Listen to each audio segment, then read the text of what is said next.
The laughter cut through the gentle murmur of the restaurant like a blade through silk. It was the kind of laugh that made heads turn, loud, arrogant, meant to be heard.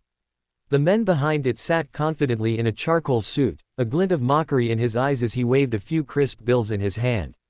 Across from him stood a young waitress, poised, silent, her expression unreadable.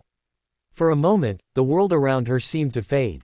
The clinking of silverware, the low chatter, even the soft hum of jazz that usually filled the air, all replaced by the thundering pulse in her chest.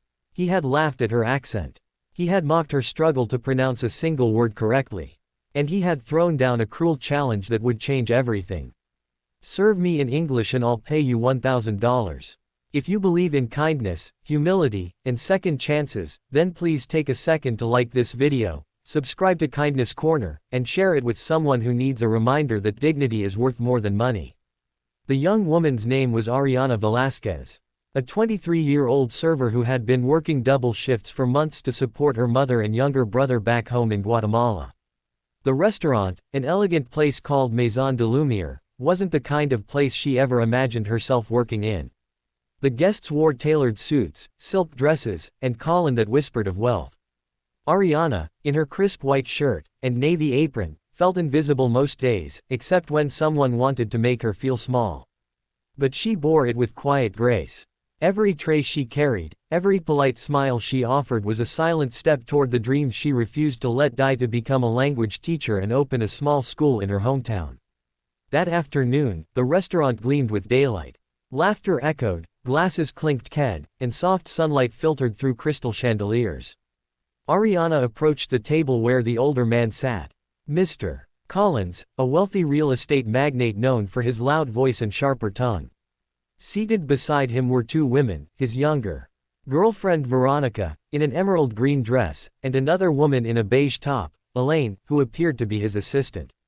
Both watched the scene unfold, their faces a mix of discomfort and curiosity.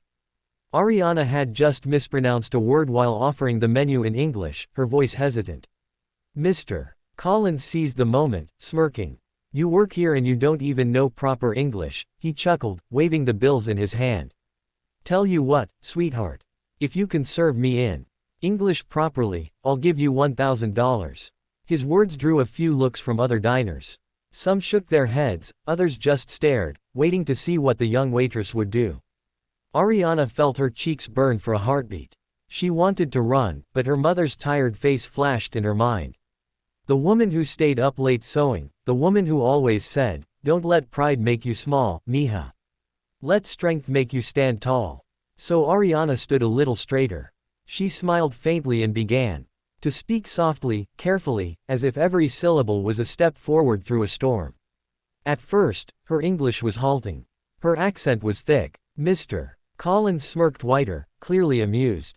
But then something changed. Ariana paused, set down her tray, and said calmly in flawless French, "So vous continuez francier." The laughter at the table faltered. Before anyone could respond, she switched effortlessly to Italian, her tone smooth and melodic. Then German, then Mandarin, then Arabic. Each language flowed from her lips with grace and precision, her eyes steady, her voice unwavering. The restaurant had gone silent. Even the nearby tables turned their heads. Mr. Collins, who moments ago had been laughing, now sat frozen, his mouth slightly open. His red tie suddenly seemed too tight. The two women beside him looked stunned. Veronica's hand had stopped midair, her wine glass trembling slightly. Ariana took a quiet breath and returned to English, her tone polite but firm. "Would you prefer I continue in English, sir?" she asked. Her voice held no anger, no bitterness, only quiet dignity. The bills in Mr. Collins' hand slowly lowered to the table. His smirk was gone. For a long moment, he said nothing. Then he exhaled softly and looked at her with something unexpected. Shame. After she walked away, the table remained silent. Mr. Collins leaned back, eyes downcast. For a man who measured everything by wealth and success, he had just been reminded that the true worth of a person could never be counted in dollars. Later that day, as Ariana cleared another table, the restaurant manager approached her.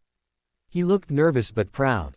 "Mr. Collins asked me to give you this," he said, handing her an envelope. Inside was a check, not for $1,000, but for $10,000. Along with it, a handwritten note for your courage, your intelligence, and the lesson I needed to learn today. Forgive my ignorance. Richard Collins. Ariana's eyes blurred. Her hands trembled slightly as she held the paper. But the money wasn't what made her heart ache. It was the apology. For the first time in a long time, she felt seen. Truly seen. That night, as she walked home through the quiet streets, the city lights shimmered softly against the pavement. She thought about her mother, her brother, and the little dream of a school she carried in her heart. Maybe it wasn't so far away anymore. She had always believed that kindness could bloom even in the coldest places. And today, she had seen it happen. Weeks passed. The story spread online after a customer posted a video of the encounter. People around the world shared it, praising the young waitress who humbled a millionaire without ever raising her voice. But Ariana stayed the same. Humble, hardworking, grateful. She still served coffee with a smile. Still saved every dollar she could. Still dreamed of home. But now she carried something stronger than hope. She carried proof that dignity and grace were worth more than gold. If this story moved you, if it reminded you that respect and kindness cost nothing but can change everything, please like this video, subscribe to Kindness Corner, and share it with someone who believes in humility and heart. And before we end, tell us in the comments, what would you have done if you were in Ariana's place? Would you have walked away or stood your ground with courage and grace? Ariana's story is a reminder that sometimes the quietest voices teach the loudest lessons. In a world that often values power over compassion, she showed that true strength speaks softly in any language.